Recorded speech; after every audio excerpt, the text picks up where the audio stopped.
Ada orang itu beling itu fasik. Itu dihafal surat Tabarok. Hafal betul. Tabarakalladzi biyadihil mulku wa huwa ala kulli syai'in qadir alladzi khalaqal mauta wal hayata. Pertanyaannya gini, boleh enggak orang menginjek surat Baqarah? Boleh enggak? Enggak. Padahal orang hafal Quran itu artinya ayat itu ada di hatinya. Fa inna wa ta'ala la yu'adzibu qalban wa al-Qur'ana. Allah tidak akan menyiksa hati yang menyimpan Quran, yang jadi flash disknya Quran, yang jadi rekaman Quran. Singkat cerita orang ini hafal. Pas ketemu Mungkar Nakir prosedur kan, ini orang fasik mau diantemin sama Mungkar Nakir. Prosedur ya, dia kan prosedur standar. Si surat Tabarok akhirnya menjelma jadi seseorang yang gagah berani. Kamu nggak boleh nyiksa orang ini. Saya ini kalamullah. Kalau kamu nyiksa dia berarti nyiksa saya. Kamu berani sama kalamullah. Wah ya udah berani jadi Mungkar Nakir. Tapi orang itu nakal, harus saya gebukin. Tapi kata Quran tadi, tapi saya di situ pasti kena saya. Oh debat, nggak ada lajnahnya ini gak ikut. Kalau Gus Wirjon ikut jadi lajnah. Kalau jadi lajnah pasti kroninan. Kalau santrinya dimenangkan nanti. Wah, akhirnya debat. Ya sudah kita ketemu Allah. Akhirnya Mungkar Nakir sama Quran tadi surat Tabarok datang sowan sama Allah. Terus kata Allah, memangnya kenapa Mungkar Nakir? Saya harus nyiksa dia karena dia fasik ya Allah. Memangnya kenapa surat Tabarok? Saya ada di situ. Menurut aturan orang tuh nggak boleh injak-injak Quran. Kalau dia nuduk saya, nuduk Quran, itu harus dikasih tahu fikihnya Mungkar Nakir. Akhirnya Allah ngendikan gini ke surat Tabarok, ya sudah terserah kamu. Kalau terserah kula Gusti, Mungkar Nakir nggak boleh nyentuh orang ini. Ya sudah selamat. Sehingga terus itu sampai baca di termasuk mujizatnya surat Tabarok di tafsir Ibnu Katsir banyak. Karena tadi logikanya malaikat itu juga kena aturan fikih. Sehingga banyak ulama termasuk Said Muhammad ngendikan pertanyaan Mungkar Nakir itu tidak semua orang kena. Kalau semua orang kena, nanti kalau tanya Nabi Muhammad, waman nabiyuka? Kacau kan jamnya. Nabi kamu siapa? Saya ini nabi. Ya kan? Nah nanti kalau pas ketemu Nabi Ibrahim, waman abuka? Jadi repot kan? Makanya ada kiai yang guyon kalau ditanya marab buka, saya ini guru tauhid sembrono. Saya ini ngajar umul baro'in, kamu tanya marab buka. Masyhur itu keramatnya Imam Malik. Ada ashabu Malik, rajulun min ashabi Malik.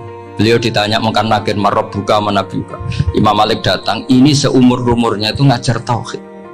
Kok kamu bedai nggak sopan kamu?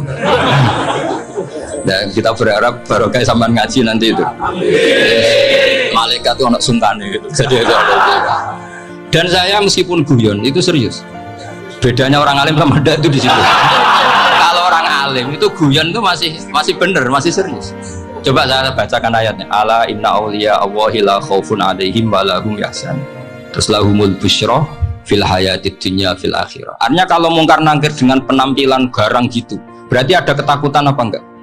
Ada, padahal ciri utama walinya Allah tidak ada ketakutan. Makanya itu termasuk dalilnya Sayyid Muhammad, tidak semua orang alami seperti itu, karena wali-wali itu la khaufun alaihim wa lahum yahzanun. Wah anak kiai Mungkar Nakir cok tidur wedek.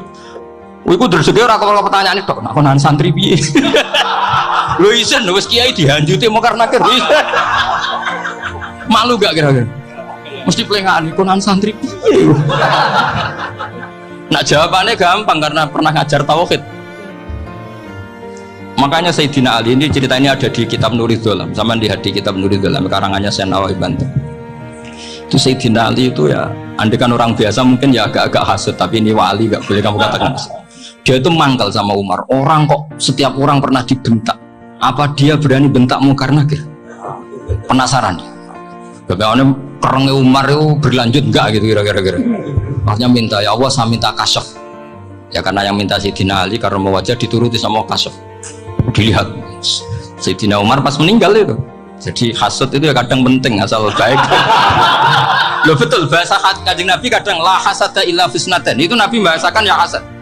Gus Wirjon aja yang nafsirkan ghobtoh itu kan gaya-gayanan sebagai ulama. Aslinya Nabi ngendikannya itu la hasada illa fisnaten. Ulama yang ganti itu namanya ghobtoh.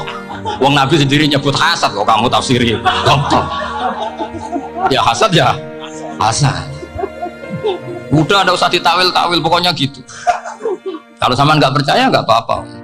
Gitu aja kok repot. Karena sama nggak percaya kemungkinannya dua. Satu nggak ngerti. Dua sama-sama alim kan dari awal. Kalau sama-sama alim kan laisali alimin ayukol tidak aliman akhor. Kita nggak ada perlu saling mengikuti. Ngapain hasud? Biasa aja. Akhirnya Sayyidina Ali kasar.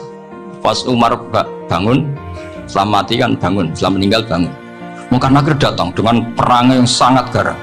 Itu digambarkan Sayyidina Ali, matanya itu kalkidril ghali, kayak apa, kendil yang apa, menganga. Wah seru. Sayyidina Ali senang, paling takut ini Umar. Senangnya bukan main, wah ini mesti takut Umar. Biasa. Ternyata enggak, Umar malah bangkit. Woi Munkar Nakir, kamu tahu menghadapi siapa? Betul. Kamu itu menghadapi temannya Ahabbal Khalqi ilallah. Yang diandalkan temannya, bukan dia.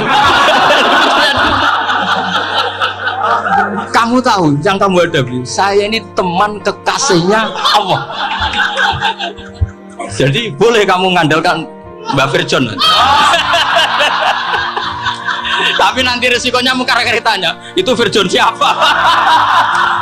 Wah itu masalah kan. Makanya syaratnya wali itu harus ma'rufun fis sama. Di langit sudah populer. Makanya dulu ada orang yang saking seninya Abdul Qadir ditanya apa saja jamnya Abdul Qadir Al-Jilani, itu aman karena beliau populer. Makanya program kita harus populer dulu di langit. Mau itu nanti kalau dicatut oleh santri-santri nggak apa-apa. Kalau nggak populer nanti ditanya, itu siapa? Masalah ya. Umar itu yang dibanggakan itu, kamu tahu saya siapa? Ya enggak tahu, saya ini temannya kekasihnya Allah. Temannya Muhammad, iya Muhammad Rasulullah. Mikir, waduh repot. Loh di dunia aja gitu kan, temannya presiden, temannya panglima, apalagi ini temannya Sayyidul Awalin wal Akhirin. Di dunia aja bilang temannya presiden, menteri, orang sudah takut, apalagi ini temannya Sayyidul Awalin. Yang Munkar Nakir terus konfirmasi sama Allah, gimana ya Allah ini ngadepi. Sebetulnya yang diandalkan itu temannya, bukan dia. Wah, akhirnya sama Allah dibilang, ya bu, ya sama seorang seperti itu bu yang sopan. Terus semenjak itu Munkar Nakir itu nggak selalu berpenampilan seperti itu, sangat. Jadi semoga itu konsisten sampai nanti. Jadi kamu kalau ingin nggak takut Munkar Nakir, jadi wali. Karena syaratnya tadi hanya wali sing la khaufun alaihim wa lahum yahzanun lahumul busyra fil hayatid dunya fil akhir. Jadi orang itu kalau ngaji itu harus khatam. Jangan semuanya kena pertanyaan. Dan kalau semuanya kena pertanyaan nanti repot. Kalau Nabi Muhammad ditanya waman Nabi juga. Nabimu siapa? Lu kan terus jadi aneh. Jadi makanya ketika Sayyid Muhammad semua ulama lah, nggak ada am kecuali ditaksis, kecuali sifatnya Allah. Misalnya bikulli syai'in alim, ya benar-benar bikulli syai'in. Tapi kalau am semuanya pasti ada taksis, meskipun dalam muhawarah muhadasah biasa. Misalnya contoh gampang, istri kamu baru seneng kamu, mas nak pengen apa-apa itu lapor aku, gak apa-apa mas, mesti aku seneng sama lapor. Iku dia pengen wayo, langsung jadi apa wae. Mesti apa wae maksudnya kecuali itu. Padahal kalau ngomong ya mas sampean ingin apa saja tak dukung. Terus sampean bilang pengen iku wayo. Kira-kira disetujui apa enggak? Sama seperti kita kalau punya teman akrab, wes nang omahku gak apa-apa, anggap aja omahmu dewe. Terus mlebu-mlebu kamar.